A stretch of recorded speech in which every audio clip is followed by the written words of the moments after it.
Henderson Field Guadalcanal, January 28th, 1943, 1647 hours. A Corsair comes in wrong. Not high, not low. Crooked. The plane angles left of the center line by 15 degrees. In the tower, 3 officers watch through binoculars. One reaches for the crash bell. The other says wait. The pilot, 21 years old, has been at Henderson for exactly 9 days. He's about to make a landing that will look like failure, feel like disaster, and accidentally solve a problem that has killed 14 men in 3 months. 6 pilots stand near the ready tent watching. They don't know it yet, but 5 of them will still be alive in 1945. Because of what they're about to see, the Corsair drops toward the coral runway at 90 knots. Still crooked. Still wrong. At 50 feet, the nose shifts right. The left wheel kisses the crushed coral, gentle, controlled. The right wheel follows. The tail settles. The plane rolls straight. The engine cuts to idle dot in the tower. The officer with the crash bell sets it down. On the ground, the 6 pilots look at each other. Nobody speaks. They've just watched someone land a Corsair while actually seeing the runway. For the first time in 3 months, a pilot at Henderson Field hasn't had to guess where the ground is. The problem is geometry. The Corsair's engine extends 11 feet forward of the cockpit. On final approach, the nose blocks everything. The runway disappears. The threshold vanishes. The pilot flies the last 200 feet blind, trusting instruments, experience, and hope. If he's wrong by 3 feet, the landing gear collapses. If he's wrong by 5 seconds, he's dead dot in 6 weeks. Henderson Field has lost 9 Corsairs to landing accidents. 4 pilots killed. 3 burned. 2 invalided stateside with shattered legs. The squadrons call it the Ensign Eliminator. The Navy has pulled it from carrier duty entirely. Too dangerous for a pitching deck. Even here, on dry land, it kills pilots faster than the Japanese engineering has tried everything. Raised tailwheel, added spoilers. Changed approach speeds. Nothing works. You cannot see what you cannot see. This 21-year-old from Kansas, who 2 days ago crashed his plane and destroyed the tailwheel, has just figured out how to cheat the geometry. He doesn't know he's done it. He's just trying not to get grounded dot. What happens next will spread across the Pacific, save over 200 lives, and never make it into any manual. This is that story. The Vought. F4U Corsair arrives in the Solomon Islands in December 1942. On paper, it's everything the Marine Corps needs. 421 miles per hour in level flight. Faster than any Zero. Climbs like a rocket. 650 caliber machine guns. 2,000 horsepower from a Pratt & Whitney R2800 double wasp engine dot in combat. It's devastating. In the landing pattern, it's lethal. The problem is not mechanical. It's geometric.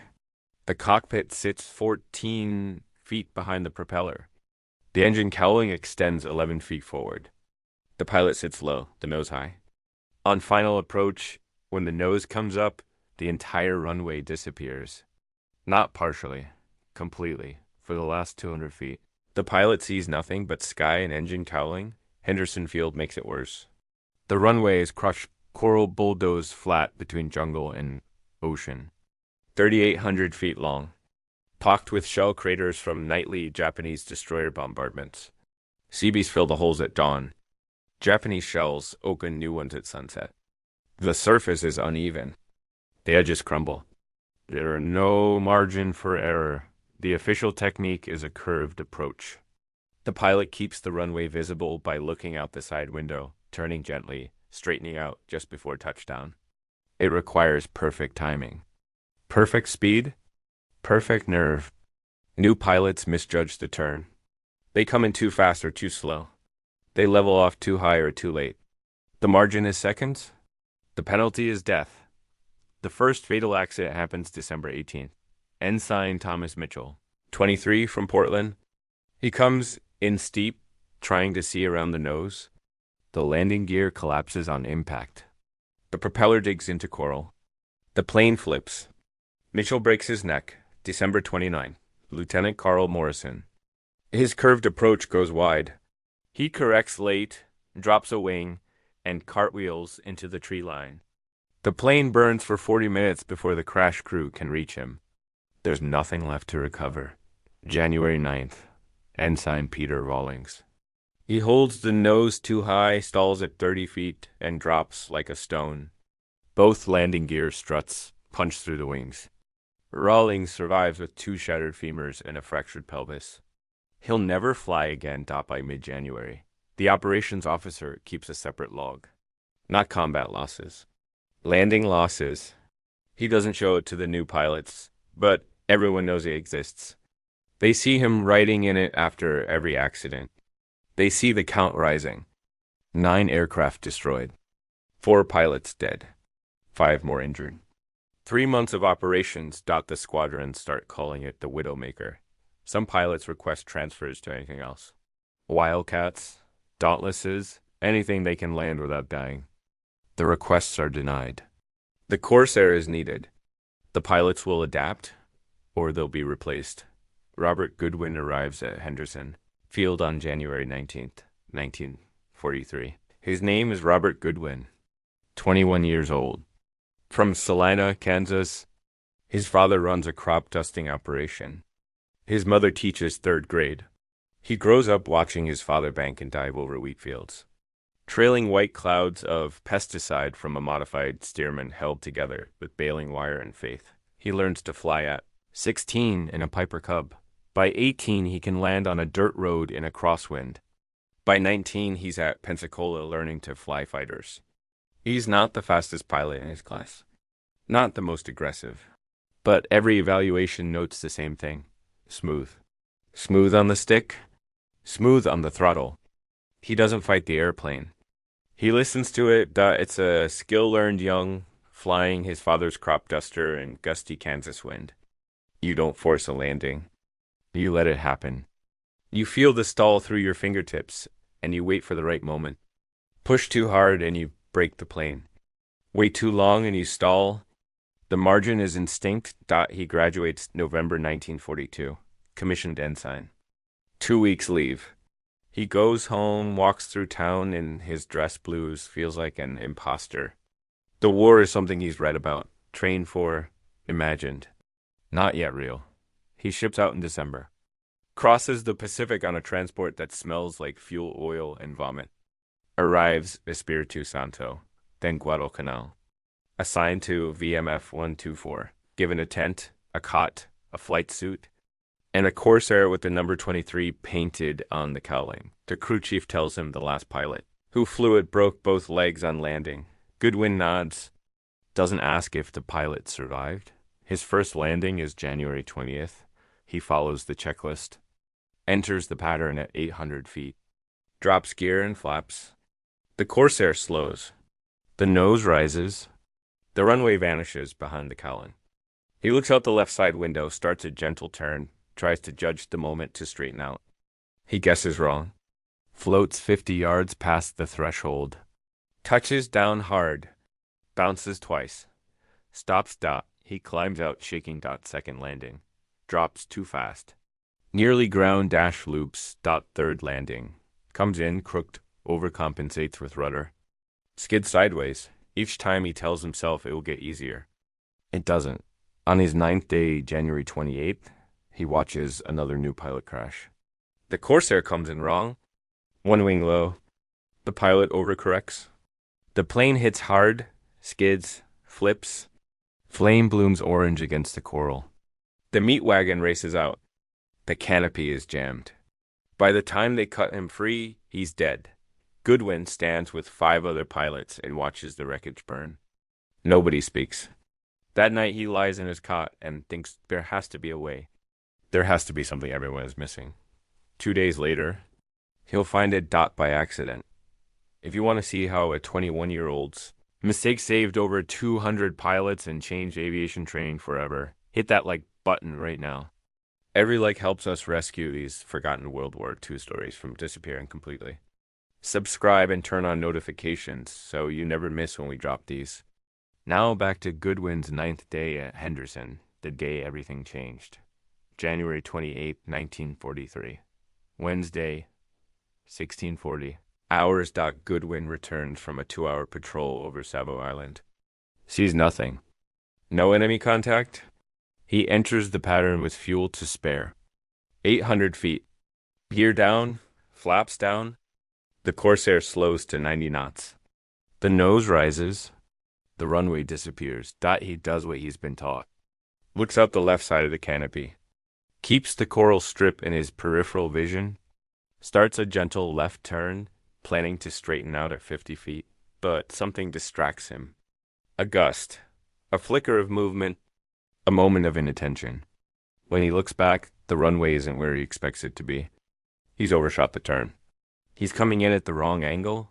He tries to correct. Banks right. Adds throttle. Pulls the nose up. The Corsair responds, but sluggishly. He's too slow. Too low. The stall warning shudders through the stick. He shoves the throttle forward. The engine roars. The nose drops. He's not lined up. He's not stable. He should go around. But instinct takes over. He sees the ground rising and he flares, pulling back hard, trying to arrest the descent. The Corsair hits the runway at a 30-degree angle to the center line. The right wheel touches first. The plane bounces. Yaws violently left. Slams down again on both mains. The tail snaps up. The tail wheel explodes. Metal shrieks across coral. The plane skids, slews, shudders to a stop in a cloud of coral dust and burnt rubber. The engine coughs. Dies. Silence. Goodwin sits in the cockpit, heart hammering, hands still locked on the stick. He smells fuel, hot metal, burnt rubber. He pops the canopy, climbs out, drops to the ground. His legs are shaking. He inspects the tail. The wheel is gone. The strut is bent. The rudder is scraped, but intact. He looks back at the runway. Long black skid marks curve off the center line for 100 feet. He's just destroyed a $75,000 airplane. He expects to be grounded, court-martialed, sent home in disgrace. Instead, the operations officer walks over, looks at the plane, looks at Goodwin. You hurt? No, sir. The officer nods. File a report, get some water. Then he walks away. No reprimand. No lecture, just another crashed Corsair. Another day at Henderson. But that night, lying in his cot, Goodwin replays the landing in his mind. He'd been looking out the side. He'd lost sight of the center line. He'd come in crooked. But when the wheels hit, the plane hadn't flipped. It had skidded, yes. But it had stayed upright. And in that skid, in that uncontrolled sideways slide, he'd been able to see the runway, not through the windscreen, through the side of the canopy. Because the nose was no longer blocking his view. He sits up in his cot. If he came in at an angle. You could see the runway the whole way down. At this point, Goodwin has just destroyed a $75,000 airplane. He expects to be grounded. But lying in his cot that night, he realizes something no engineer, no officer, no veteran pilot has seen. Stay with me, because what happens in the next 48 hours will spread across the entire Pacific. He doesn't tell anyone, not yet. He needs to test it. 2 days later, January 30th, Goodwin is cleared to fly again. The crew chief has swapped out the tail wheel and hammered the strut back into shape. The Corsair looks the same, but Goodwin is different. He has a plan. He takes off at dawn, flies a short patrol, returns to the pattern at 0720 hours. He enters at standard altitude, drops gear and flaps, begins his descent. But this time, instead of lining up with the center line, he angles left. Not much, just 10 degrees. Enough to keep the runway in sight through the left side of the canopy. He watches it the whole way down. He can see the threshold. The coral strip, the white marker stones along the edge. He can see his altitude. He can judge his speed. He doesn't have to guess. At 50 feet, he starts his flare. The plane settles, smooth and controlled. At 10 feet, he nudges the stick right, straightening out just before touchdown. The left wheel kisses the coral. The plane rolls forward. The right wheel follows. The tail settles. He brakes gently, taxis to the apron, shuts down the engine, Sits for a moment in silence. Thought it worked. He climbs out, inspects the gear. No damage. The landing was clean, controlled, safe, and he'd been able to see the whole time. He does it again on his next flight, and the next. Each time he refines the angle, the timing, the correction. He learns to touch down on the upwind wheel first, using the crosswind to hold the plane steady. He learns to feel the moment when the tail wheel is about to contact and to straighten out. Just before dot, it's not elegant. It's not by the book, but it works that their pilots notice. They see him coming in crooked, see him straighten at the last second, see him roll to a stop without bouncing, without skidding. Some think it's luck.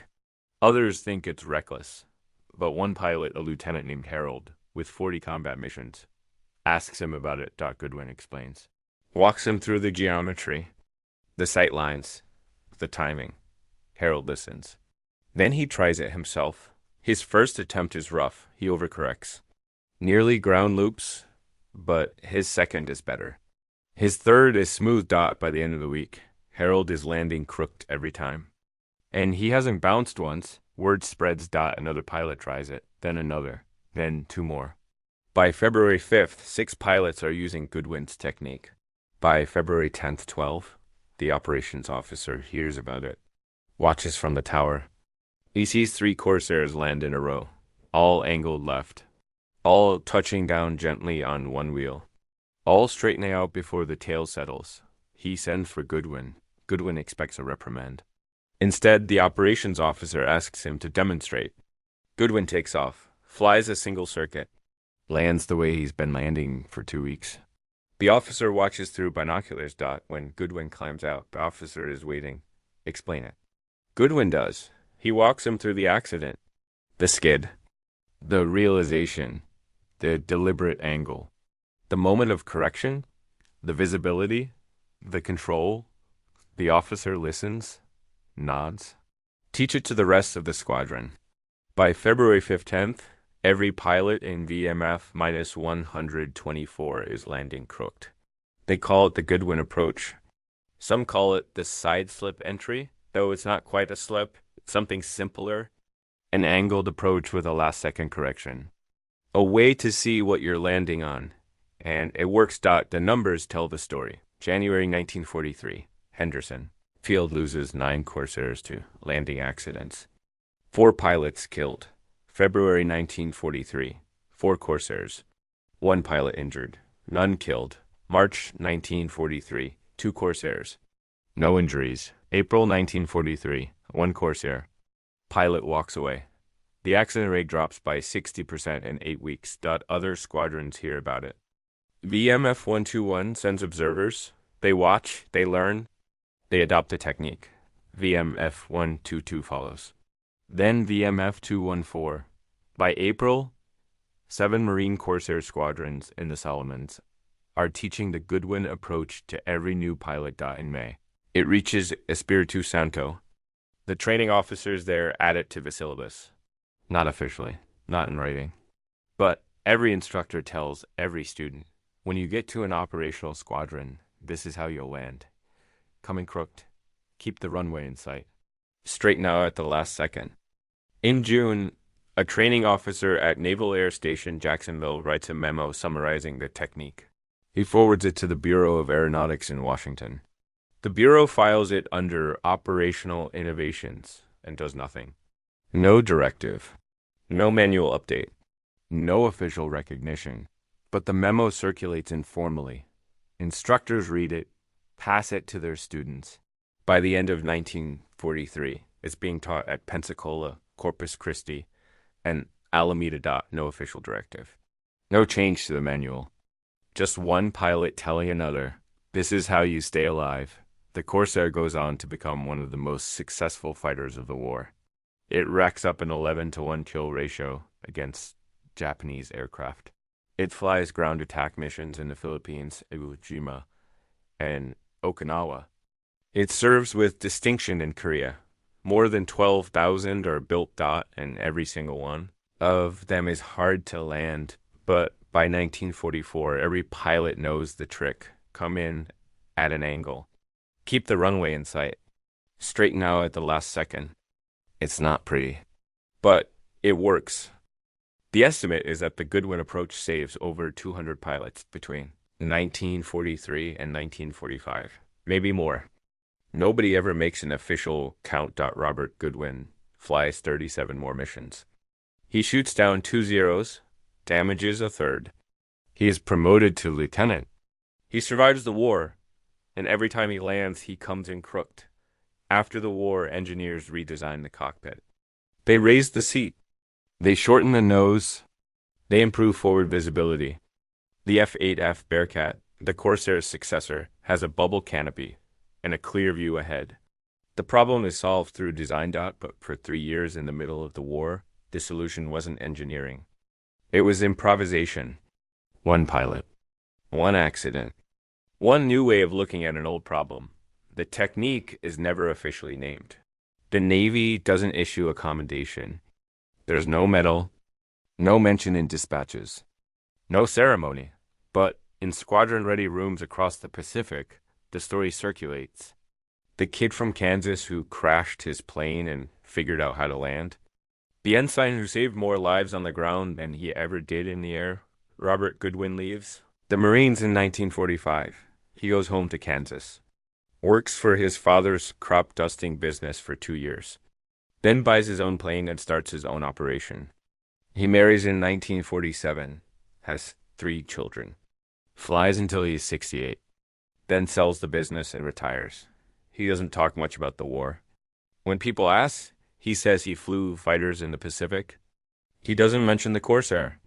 He doesn't mention Henderson Field. He doesn't mention the landing technique that carries his name in squadron histories he'll never read. In 1982. A researcher from the Smithsonian contacts him. She's writing a paper on World War II aviation innovations. She's found references to the Goodwin Approach in after-action reports and training memos. She asks if he remembers it. He says he does. She asks if he knew how many pilots it saved. He says he never counted. She tells him the estimate is over 200. Maybe more. He's quiet for a long time. Then he says, I was just trying not to crash. Robert Goodwin dies in 1991 at the age of 69. His obituary in the Salina Journal mentions his service in the Pacific. It does not mention the landing technique. His children don't know the full story until years later, when a Marine Corps historian tracks them down and asks if they have any of their father's papers. They find a logbook, a flight suit, a photo of him standing next to a Corsair with the number 23 on the cowling. The historian thanks them. He tells them their father changed the way an entire generation of pilots thought about landing. They ask why no one ever told them. The historian says, maybe no one thought to, but in squadron-ready rooms, in flight schools, in the corners of air museums where old pilots gather, the story endures. Not because it's dramatic, not because it's heroic in the traditional sense, but because it's true, because it shows what happens when a 21-year-old kid refuses to accept that the way things are is the way things have to be. Remember the 6 pilots standing near the ready tent on January 28th, 1943? The ones who watched Goodwin's first successful test of the angled approach? Their names were Harold, Mitchell, Parsons, Chun, Rodriguez, and Blake. Harold taught it to 12 more pilots. Before rotating stateside in April, Mitchell used it to land safely after his hydraulics failed over rubble. Parsons survived a wheels-up landing using the same principle. Come in where you can see. Chun made it through 53 missions. Rodriguez through 49. Blake through 60-7. All 5 of them made it home. The 6th pilot, Blake, became a flight instructor at Pensacola in 1944. He taught the Goodwin Approach to over 300 student pilots. He told every single one of them the story of the kid from Kansas who crashed his plane and learned to see . Sometimes the difference between life and death isn't courage, isn't skill, isn't even training. Sometimes it's the willingness to see a problem from a different angle. The Corsair was a beautiful airplane, fast, powerful, deadly, but it was also dangerous. And for a few critical years, the only thing standing between young pilots and disaster was a crook. Approach invented by a crop duster's son who crashed his plane. And learn to see? That's not a small thing. That's everything.